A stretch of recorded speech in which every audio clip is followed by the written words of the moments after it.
Hi, my name is Anna and welcome back to my channel.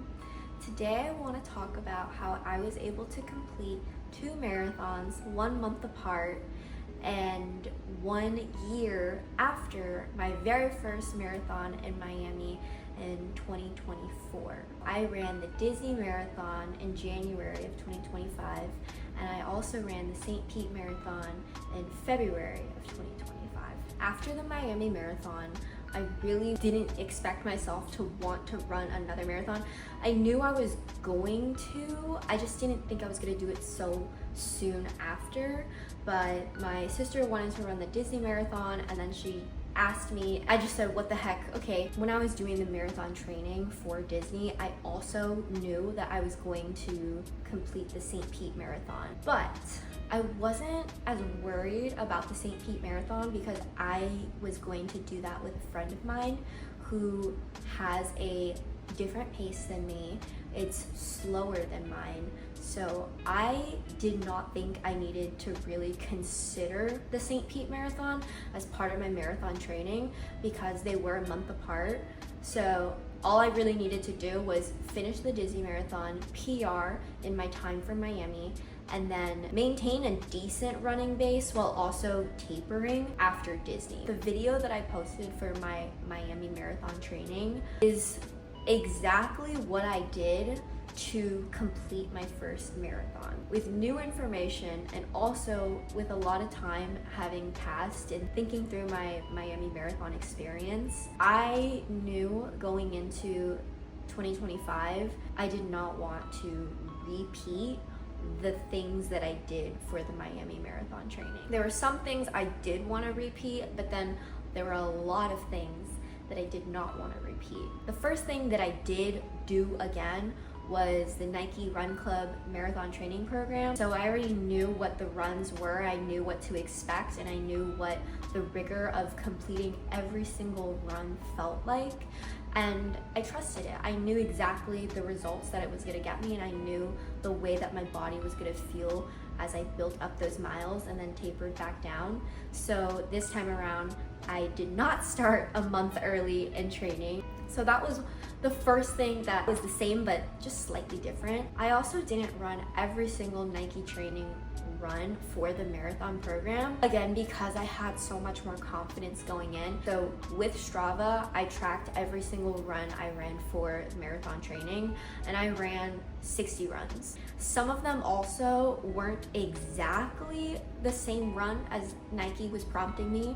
I joined a run club here in the city that I live, and so they run twice a week, a 5K. You could go whatever pace that you want, and so I would always challenge myself to go faster, and I think having more speed runs in my second round of training really improved my pace. For the Disney Marathon, I didn't really have hard set goals for time or pace.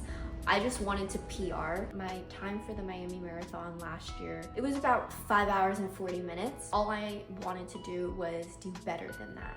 As I was doing my runs for the second round of marathon training, I just noticed that I was naturally faster, and it wasn't something that I was putting in like an honest effort into doing. I was just faster, and I think that's just a product of practice and probably the introduction of speed runs that I was doing throughout the week with the run club. So another thing that was slightly different was my running shoe.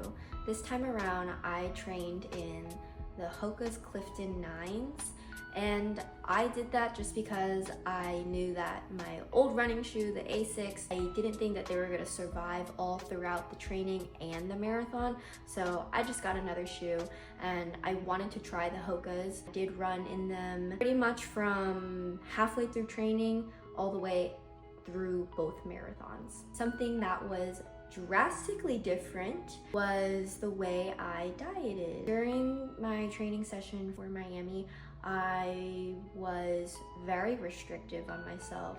I didn't want to eat refined sugar and I didn't drink, and in the last month, for some reason, I felt like I needed to go vegan. This time around, I didn't restrict at all, and I think that was actually one of the influencers that made me feel so weak at around mile 17 in Miami. And I also experienced a heat cramp for the first time in my life. The first time in my running career too. I never had a heat cramp while I was training for the marathon. I also sustained a very interesting feeling.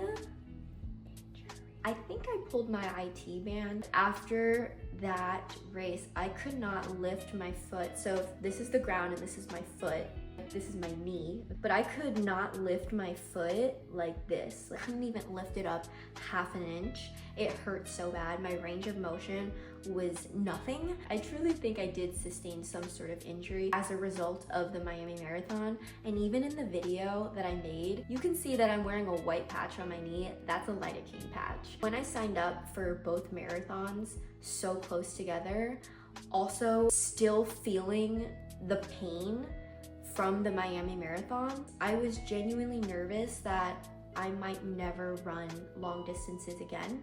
I think it was honestly an act of delusion when I did sign up for the Disney Marathon with my sister, and I'm so grateful that I did, because had I not started training again for the double marathon, I don't know if I would have ever had the push to reach those miles again.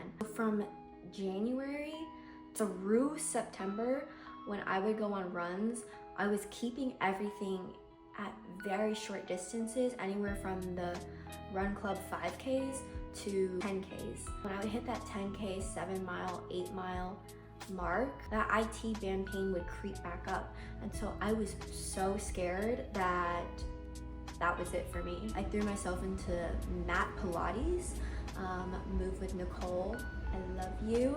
I love your channel. I was doing yoga and I was pulling back my mileage.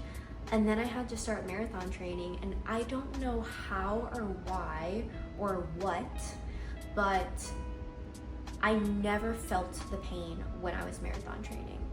It's like marathon training fixed it. And I'm not a doctor. I'm just speaking on my experience. When I started marathon training, I did not feel the pain again. So then I finished marathon training.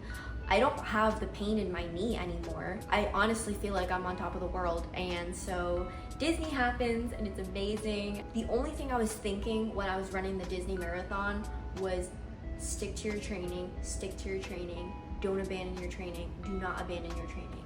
I forced myself to stay within a 10:30 pace whenever I could.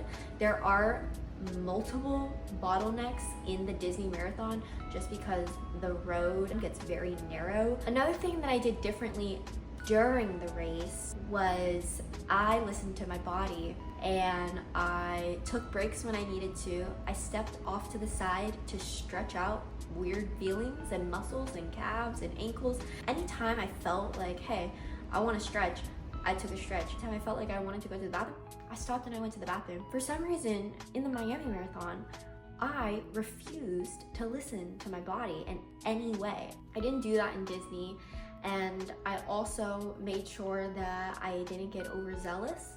I didn't bank for time.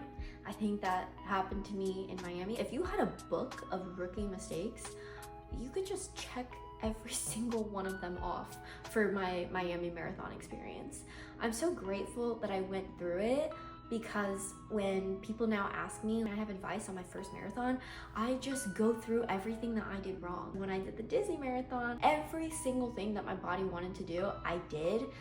And I PR'd almost an hour. You don't have to be rigorously cruel to yourself to succeed in an accomplishment. I wish my past self knew that. Moving on to the next marathon, the third one that I did, which was in February, the St. Pete Marathon. That marathon was a silent killer. That was the hardest race I have ever run in my life. It was harder than Disney, and it was harder than the Miami Marathon. And my time for the St. Pete Marathon was 6.5 hours. I did not realize that pacing yourself with someone that is not your body's natural cadence and pace is harder than it would have been to just run a race at your own pace. This is just me being a very naive runner and never having truly thought through the physics and the mechanics of what I was doing. I have a friend I met recently and we bonded over running. And when I realized there is a marathon in St. Pete, I deeply encouraged her to sign up. And then I told her I would also sign up and that I would be her running buddy. And I'm so grateful that I did. I learned so much from the experience and I got a third marathon under my belt. But I have to just say, if you're gonna pace yourself with someone else, obviously that's faster than you need to build up to that pace. But if you're pacing with someone that is slower than what your body is used to or what your body would naturally like to do, I would highly encourage training under that same pace with them so that you can get your body's RPM. Like, that's the only way I can describe it. My boss was kind of describing it like gears. It's like operating in a lower gear for a longer amount of time, which just requires more gas. And that's exactly how it felt on the race day. I thought I might not finish. Truly, I could not run the last half mile and my spirits were down, honestly. I did end up finishing, but it is just so crazy how drastically different race experiences I had because of just pace alone. To me, it was not intuitive to think, okay, I'm running at a slower pace, this is gonna be a harder race. And that's exactly what the reality ended up being for me. I'm still very grateful that I did run both of the marathons. I am going to be pulling back on my marathons just because I really only got into running because I have a deep interest in doing triathlons. And so now I wanna move into some triathlon training and hopefully complete a sprint triathlon before 2025 ends. That was my experience running 2 marathons in a very short turnaround.